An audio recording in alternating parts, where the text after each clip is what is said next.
Ces cavaliers sont des gardes républicains. À partir d'aujourd'hui et pendant tout le mois de décembre, ils vont patrouiller par escouade de 4 au milieu des parcs à huîtres. Le cheval leur permet de se déplacer rapidement sur tous les types de terrain et d'être assez haut pour repérer de loin les comportements suspects. Une personne au plein milieu des parcs est relativement visible quand même.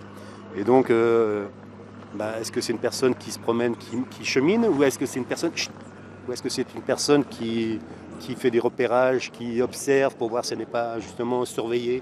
En effet, pendant cette période de l'année, les huîtres arrivent à maturité. Elles sont indispensables aux repas de fête à venir et exposées à la vue de tous. Le dispositif mis en place par les services de l'État a donc pour mission de refroidir toutes les convoitises.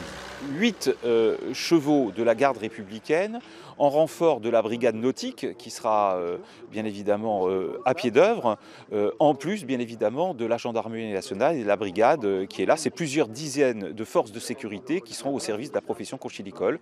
Il serait légitime de trouver ce déploiement de force disproportionné.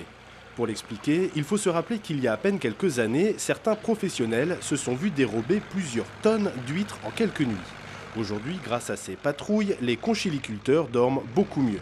C'est dissuasif, quoi. Il y a des petits larcins, mais c'est plus de la plaisance. Enfin, des gens qui vont chercher 2-3 douzaines d'huîtres pour leur consommation. Mais ça reste des vols, mais c'est moins important, quoi. Ça impacte moins les entreprises, quoi. Les premières patrouilles de gardes républicains ont débuté en 2011. Depuis, le dispositif a prouvé son efficacité. Mis à part quelques chapardages anecdotiques, aucun vol d'ampleur n'a eu lieu depuis 2016.